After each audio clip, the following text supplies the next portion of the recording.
Alor so fu bu I lau fionga de tapai tai fo mai ia ma fa tai tu fo I le avandoa ua mawhai o na tā whaasoa ai, ia a o whaafonga fōi ia le atunu. Ia, mō le teimi mua I lunga o le nei pole kalame. Mua o na whaafutai atu I lau whionga I le tumaitai fō mai. Ia au te loe te pisi tele. Ai, wa vea le nei awanoa, ma le lau. Ia, o le whaatalofa whaaloalo le nā I lau whionga. Ia, a sau no ia. A wale, tāli mau atu o le atunu, I le fio mai o lau whionga runga le tāpore kalame. Ma lor sa I fua manuia. Ia, nange mai I lau whionga, sa vea. I familia atu. Misalo o te kolosi leo o nunumi ai le amatanga ta whaatalananga. Ia se whaasea o se sele ai o au na. Mai o tato watu nu ue whai atu ai ala au na. O e whaftai atu lava mo le avanoa. E avatu e se whaasoa malango na ia. Malo, ia le uleo vai. I si o tato watu nu upele. Mai sere nei aso. O atu na o whaalangi mai le tātanga vai. Malo whaaftai sa moa I lau tutu atasi. E se ia langona e maua le nei aso. Da ua tele. Mai o le aso foi e tō mana tua. I tātou sa moma mita o tātou wana mto na tō mua le Pasifika. I le nei matati a matanga o fie. Mele whaamalo atu I lau sausaunanga. Lau whaafonga mai sa moa. Manuia lava lau tutu atasi. I tātou tutu pele. Malo whaafutai, Doctor. It's been a while. O whaisi lewa o na tā vala. I le tele o tausanga o atuai. Ai, tā amata mai, what are some of the wonderful memories that you have of not only school, but this time, many years, le tele o tausanga, tātou te ala usu ma ala po, mo tātou tōninga o malo whaasolo a koe I whalau maka alo mātua. Ioi, ia ko Samko.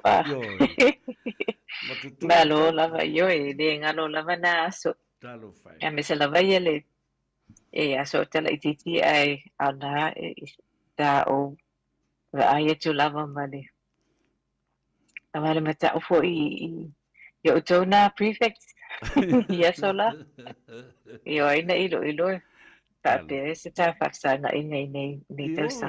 A vo lau tala le nā sa whai atu I le mamalu le atunu o te le o toi manatua po tu mau pea au te iloa te la le tele. Ia, ma susulu o fufonga la le taipei o lo tina. Ia, e mana ia lo sau no mai pea. E whailo fo I le whangatia I le atunu. Ia, lo tulanga ma lo tamali anga. Si o tina ma si o tama. Ia, ma tau ma whainga mai fo I o le a onga ma le tātou ngana sa moa ma le tau o le tū ma le anga I whanua. E whaatawo I na tele, e le ngā telefionga le pāpā I le tangaloa I loutua a. Ai whapena fo I loutua a le tamaitai, Professor, Dr. Whanaafi, ai ono Whanaafi. Si sau noa lau fionga Dr. I le taupula. Ia, ele o se ele tūlanga le mta upuna. Sa loa ua lau I loa I le atunu ia le mea sa umai leo la o si o tina tulo wala ai ono ia mai si. Ona malunga. O le mea lava lea sa whawhanga I mātou. O lana ia lava lea upu na tāla I so se mea lava I whaini ona polasanga. E whawhanga ta ma amanui amfunga o la au. E whawhanga ia ta matangata I upu matala. Ia o le winga le nā upu. Le ngā alanga upu o le apua I te maiti awane I tuua. Awane I tuloa o mutu man le totala o le dawane I lau whaia sta maiti ia a oa. A oa ia aina na whaasolo I lo male I le male nā manatu. I le tamawhai mai ia a oa I le tātou ngangana. Ia o le mea sa o masani ai. Tusa o le ngangana sa o mua tautala I o le whaasa mua. O le sungai ai ono sa o tau le linguistics. Sa na mawai lola ia ona metotia na ina ia o whaatasi ngana lua. Lulu winga ia o whaatasi le ngana Samoa ma le ngana Peritania. Mai o le melana tu so mātou sa whaiena experiments. Ia, a o ai lola le ngana Samoa. Ele ngatalan ele ngana Samoa tautala ia supaipia. A o tatu tūma nganu. Ia, ele I umi ai mātou sifi le afolau. Ona o taltununga mau o mātua. Ele mawhai ona oia le o langa wha Samoa. I se whalepalai ni se tulo. Se ilonga ta te iloa le whale Samoa na whito a te iloa le whaife au. Ia, o whaife au o le whai ngō apo o le whaatali o le tautua I mātua.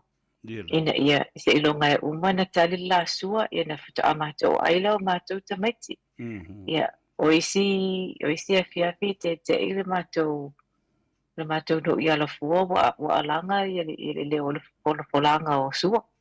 O le aonga na o ia o mātou inana. Ia o tusa o mena sa o I mātou o le whaatau waina.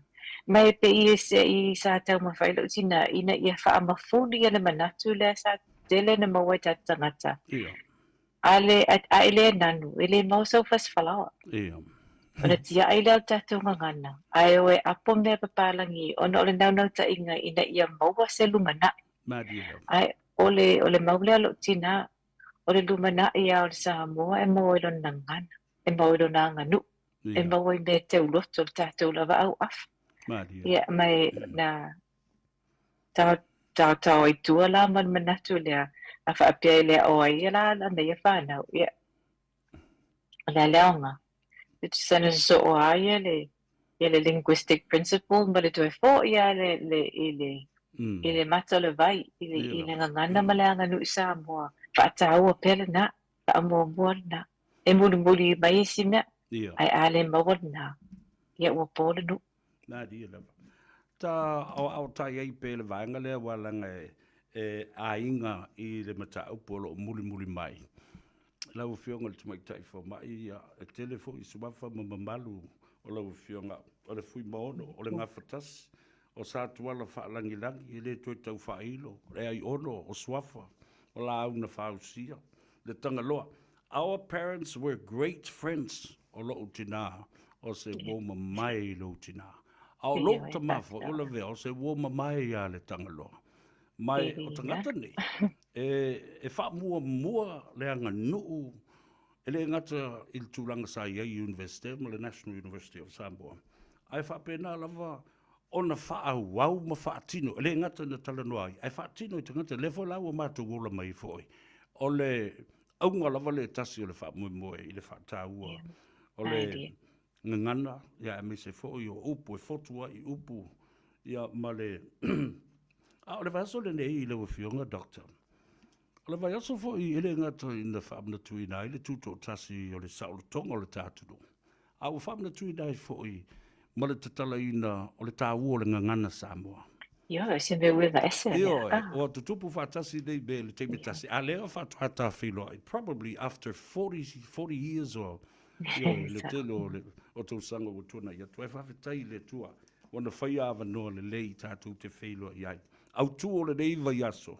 Tau tua I le alofa, ia manuia le lumanai. To serve with love for a blessed future. Lai, motunga afa mai lau fionga le te mai tai fo mai. Ia, masalo au manatui fo le. Mahanai a tele au tu na wa ata whaina mo le neiva yaso. Awai, tu so o lava ia le upuna.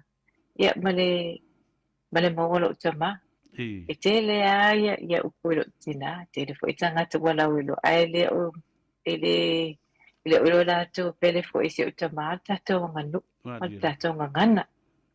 A olo na ia maulea, o le whaimea umale alofa. Monilo. Whaimea umale alofa. Mai o le tusole o le ano moni lava na o le tato nganu, o lo utama sa o tau ili whaafatu ainga, economics.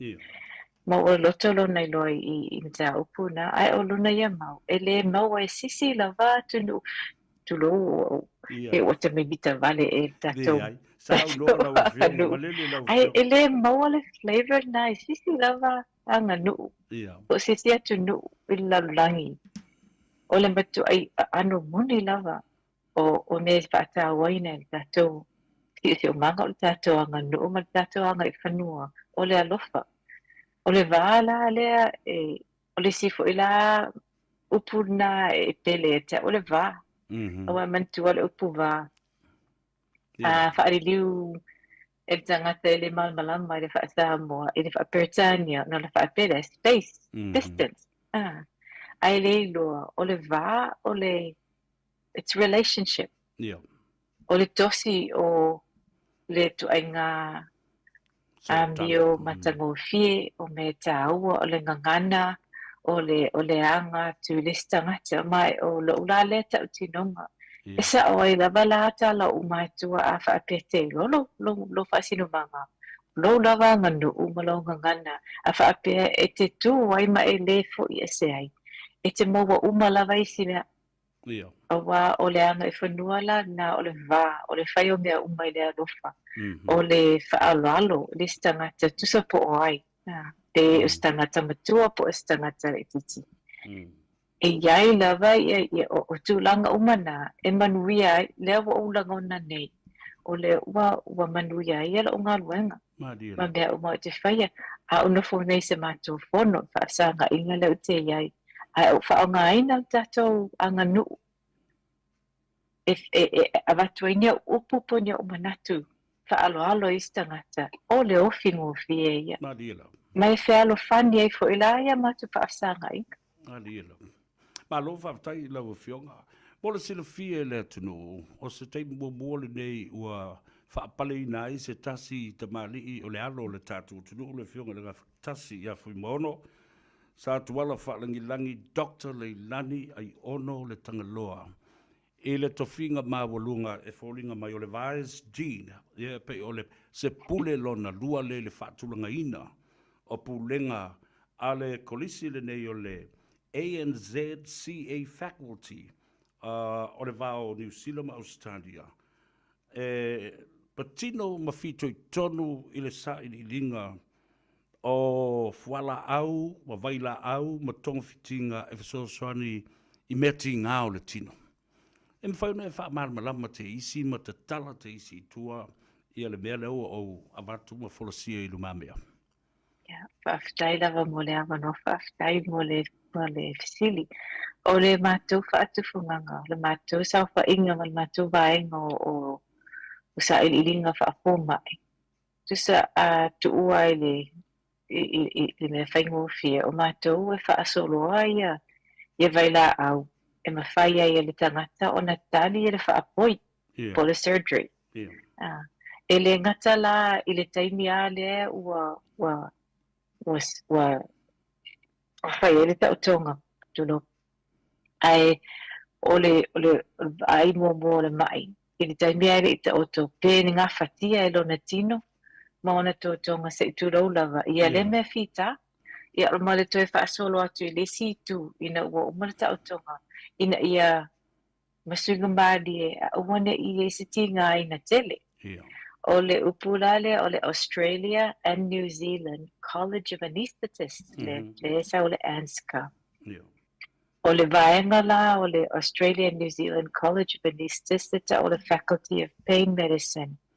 O le ua pule alo whanevi I ua maua le avanoa o te se e le tofi ai o le mea tali ma le nganga lalo lava wai o te le I ma whawhawina o te o iai.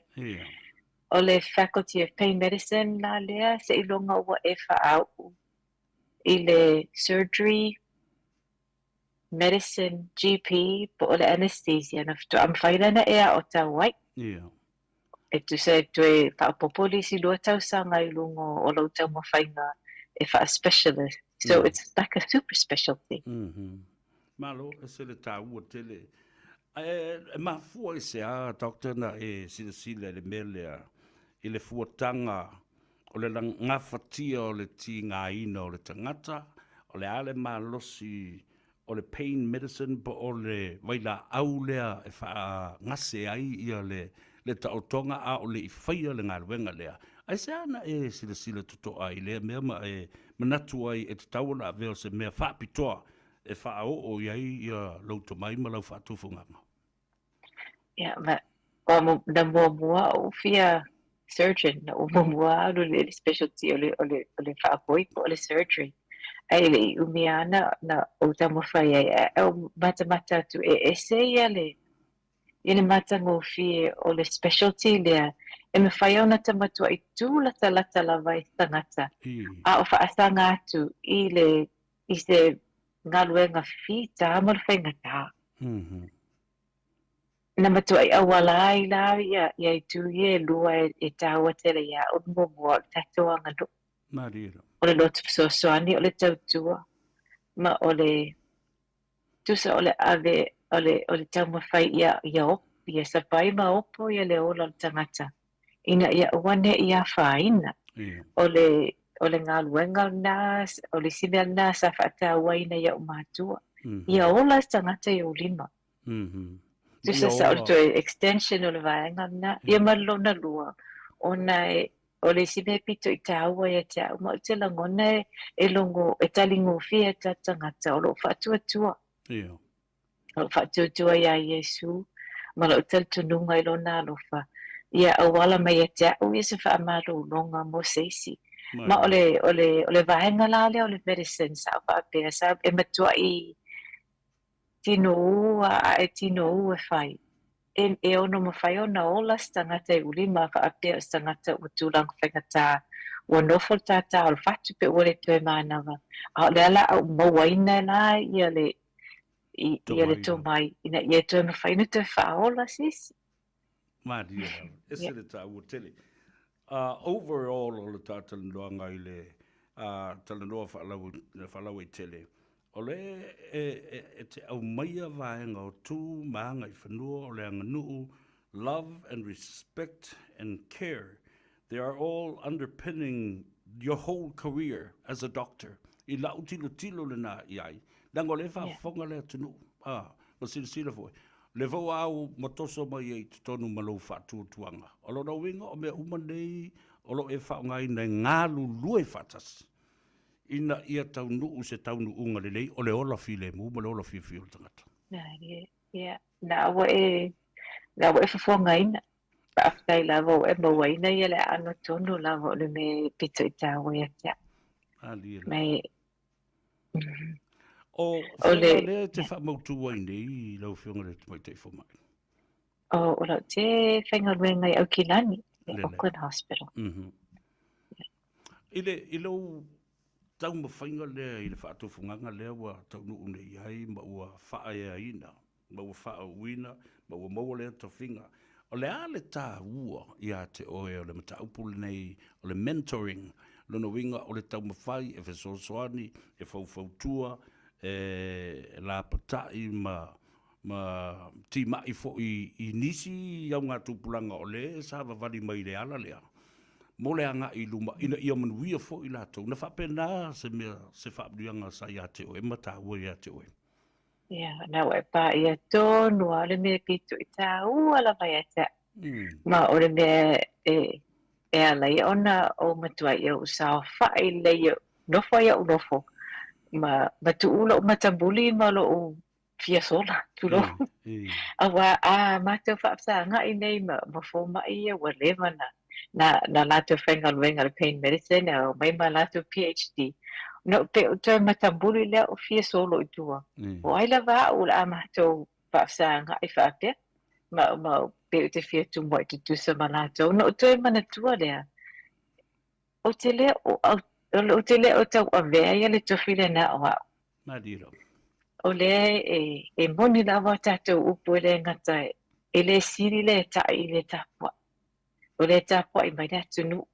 O le au mai a lātou tālusanga. Ia tātou tua a. Mai o whailangi a masi o tama. A o te toi tepa la I iau ngā tupulanga whai mai. Ina ia lātou vai mai. E mawhai o nao o se sā mua le tū lea. A whapen whaina o whaia. Ia, lena tā o la whaatasi sā mua. E aso e len se e vai. E ni aso te loa tuai le whare. O mātou ia Salafto apipi ala moli il matou fale o se fulu di mau tau sa. Talo fa. O moli matangi a ma le tafo le afi fa fo fa ia matou me ai e ma fai e le Samoa ona fai le me le mai o la maulina a fa pe ia stangata em fai ona fa malo si ai. Yo tatou tama whanau po fe o fai iai po fe lava o e la toa onga.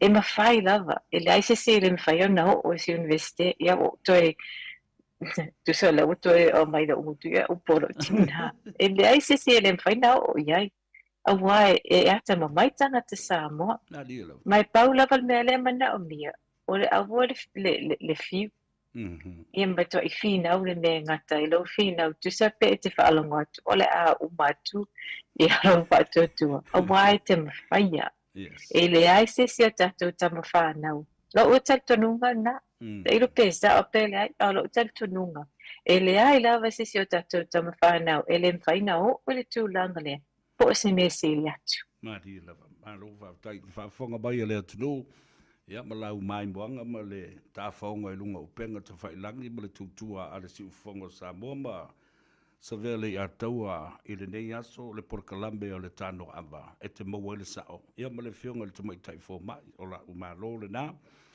o le fionga le ngaftasi a fuimono o sa tuala whaalangilangi Dr. Leilani ai ono le tangaloa. Mentoring and fostering care. I le tāua upuna e lua. Se a maua se a vanoa tātou te whaamalosi aua I isi tangata to achieve their aspirations and goals in life. O le mana o le tatala doa lava le ngana Samoa ia ma whapenawa. Ono to telefo I le tupulanga telefo Samoa. Lātou te whaalongolongo le porkalama nei. Ono to telefo I o maloe au mai. Malo lava mula o na. Ona mixa I la I leo le tātou ngana Samoa. Whaatasi e mara ngana Peritania. Awai tō tele I lātou e toi I meni muli mai. Ona whaamatala atu la ilea ma avatu isi whaamatalanga o telefoni. E o lātou e whaawau ai o lātou research. Ia ma lātou suenga. La le tā ua o le tātou o sai. Pui a tātou whanau. A leo le nā fo I tapu e o leo lātou soifua o oina. Ia masalo o le tūlanga le lata o iai o le tūlanga whaingata o iai tatanga te aso I ona pōnei. Ona o whainga whaakolone a tangata papa. Ia. O le singa luenga sa uta le thau whaawaya ia le palapotonga o le Pacifica Anesthesia in Aotearoa. Ono wa mai nei lai suenga o le mitanga luenga o soifo malolo I nei New Zealand.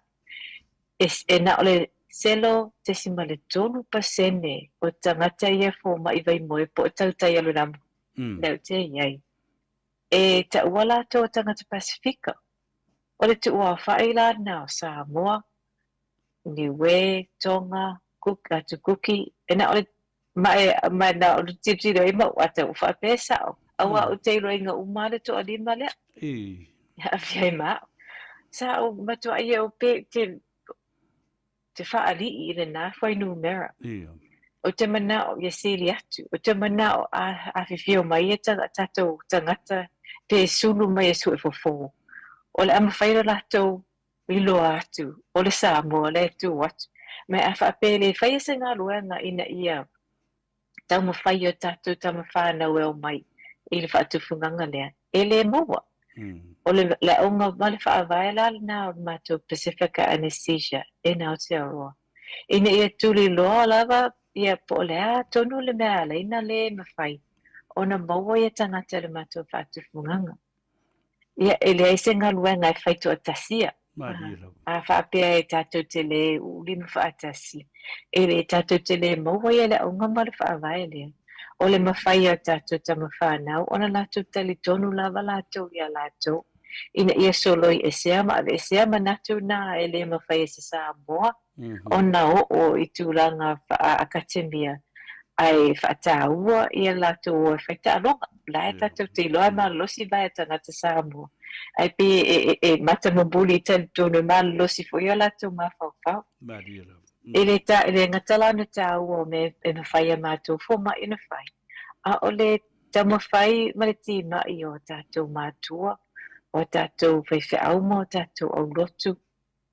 O whaala potoponga o mana, a whaape maua stamititi o lai, finau ma fia maua ia le tūlanga lea. Ai fia maua le sosoani.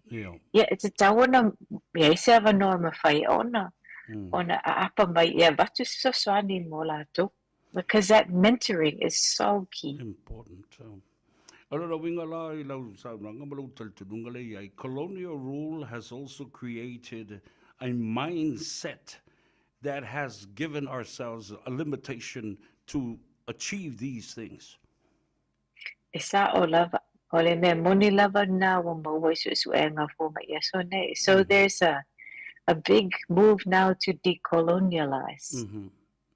Decolonialize mindset, to actually embrace the importance of people of color.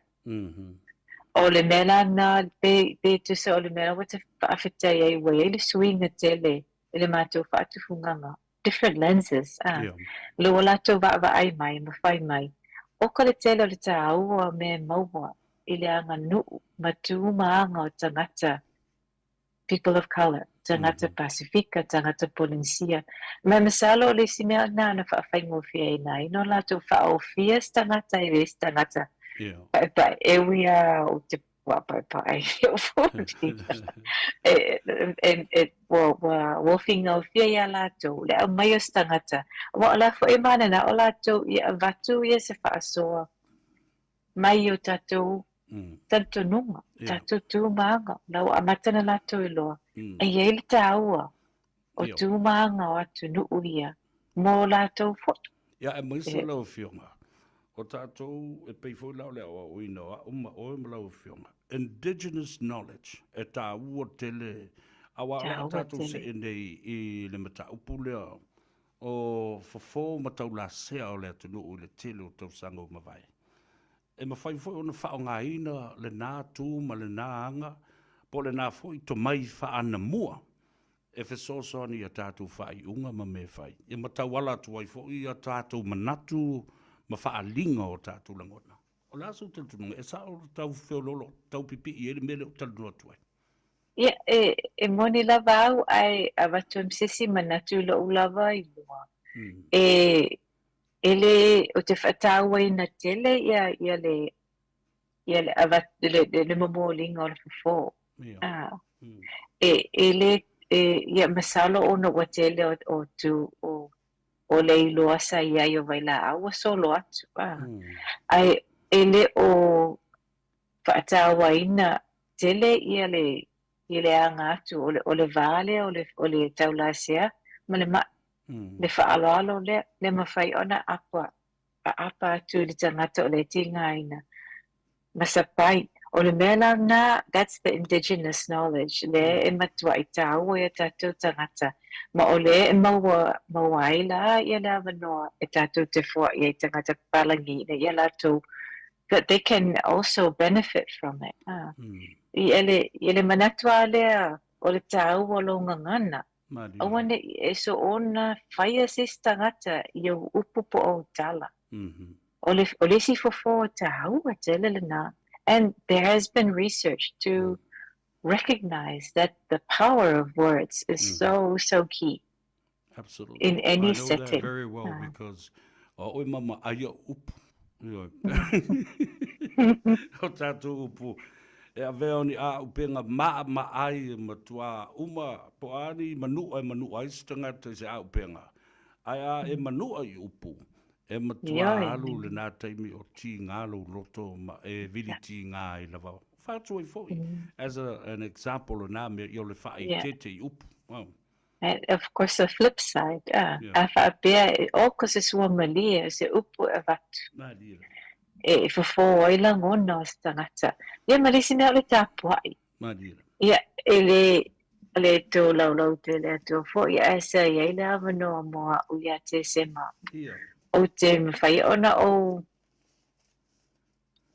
matauina ia le taua tele o le alofa ma le tapua'i e se aiga tutu fa'atasi e matua'i the sacrificial love o le tapua'iga. That is so key and so important. Ma le mea na wale tu e maua tangata papalangi. Ona wa ngao I nei la yo la tu mauli ma o la tu la ngona. O whainga tā ona toi maralosi mai te o tonga. Ona o le maua o wawhailoa ia. Le mawhana whana I tu tātou lalaki. Sa I voi se pepa sa utusi e winga le wā. Ona sa o le wā. E tā ua tele I lo utamama lo utira.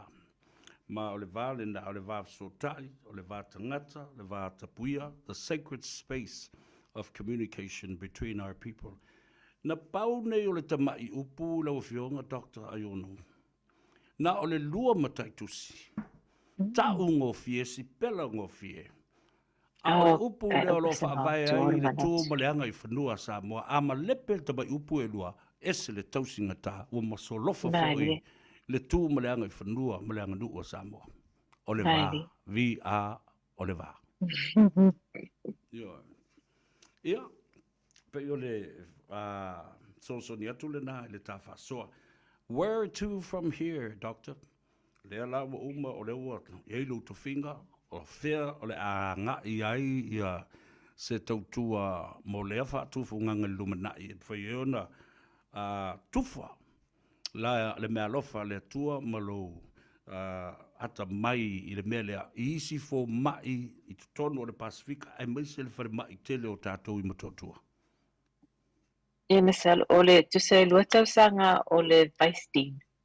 Pule lua. O tausanga fo ia tausanga fasauni. Awai umaro lua tausanga o na useele le din le pule awao. O le whaatufunanga le pain medicine.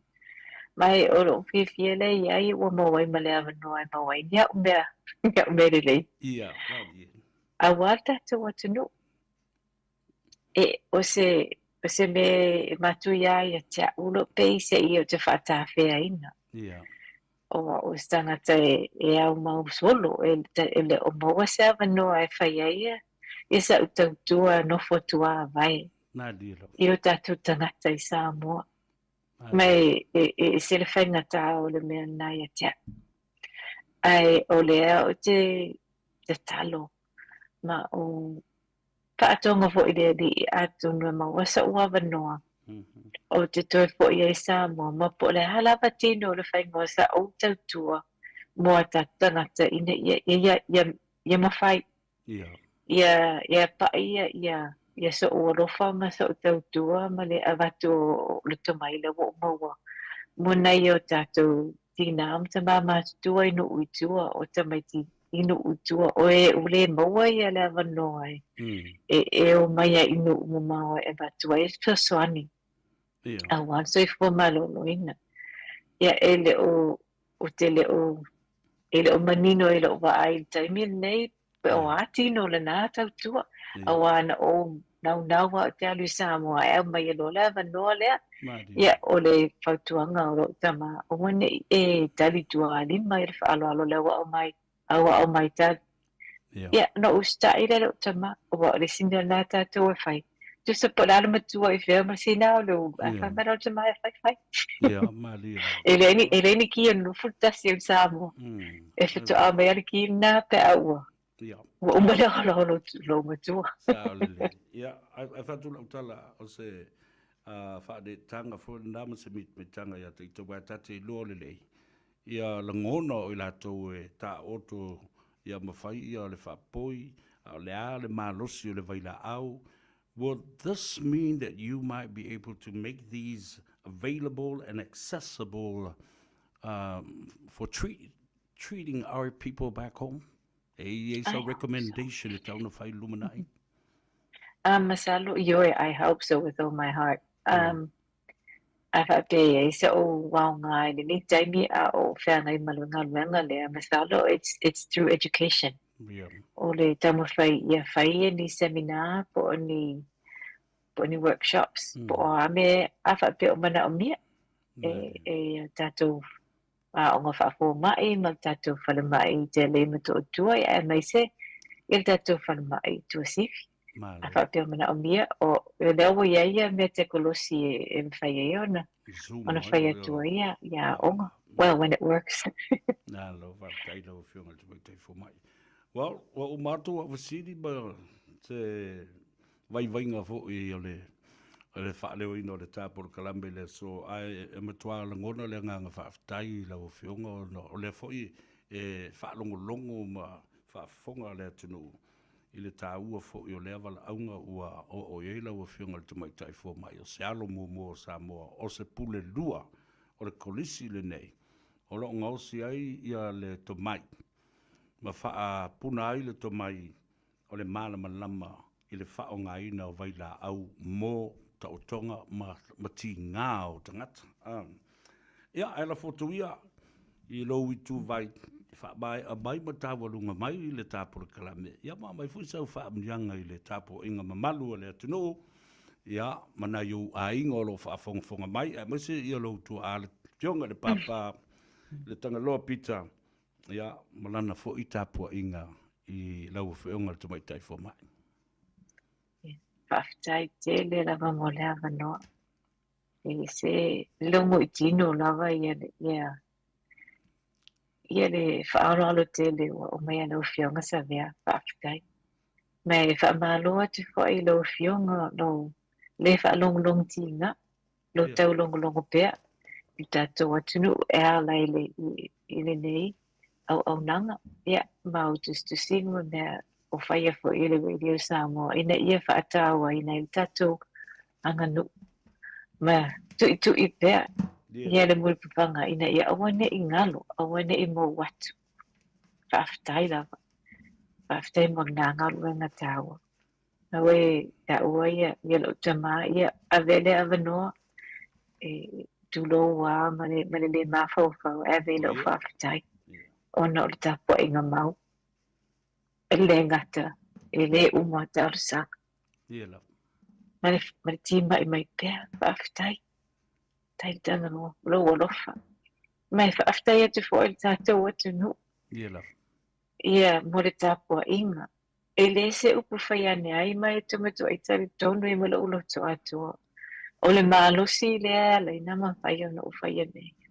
O le tapua inga tātou atu nu. You know, it's that we're battling. It's the wind under my wings. Mai afa apela vai ia se nem whai ona o soani atu. Mo tātou atu nu. O le mea o te tamawhai la vai whai. Ai pei fo i la ona tātou tā ua e tātou ngata. Ia ave whaasili, whaamuamua, whaamumua i rivi i ngai le atu. Awa o ia lava nā. Ina te whai ato whinga. Uia whai a vese ato whinga. E ia le vi inga mai le amatanga e o le iunga. Awa o ia no wa o mai e tātou ora. Ia pawana ni upu vai vai.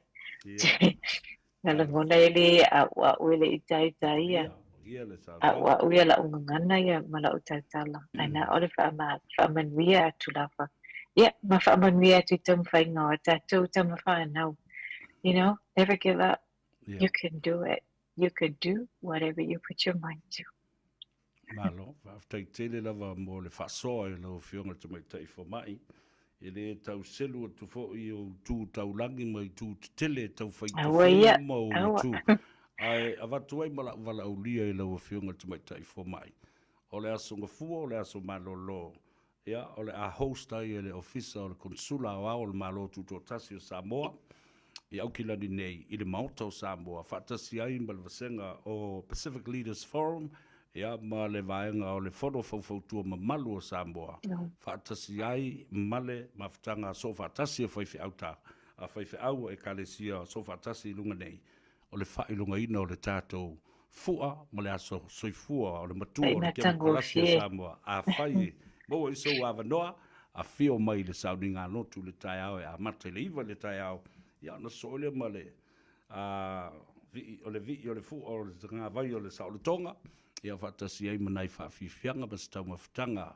Pale pale au wai le atunu. Pea maua le awanoa. Ia mola te munei, mun wia tele sa pati a tai au, o lo tū mau pelo la le lei. tonu e se tai au tātou wheloai i ne me whaiaini workshops, ia mala, manisi fwoi whaatal nuanga bole lumanai, i anga le leile tua, ma whaatafa di au vale vale, i so se me whita loloa i ai lau fionga le tamaitai, ia e mai se fwoi lau a inga, ia whaafualoa matulu i le soifua tautua, le tala le ma le ngang whaalalo, ia manuia tele, ia le sapati ia tai au, ia matoenga le nei aso, whaasefo ia. E whila. Ia, le nā, sa mō tau whaafonga le nei, fo i whaatala noanga,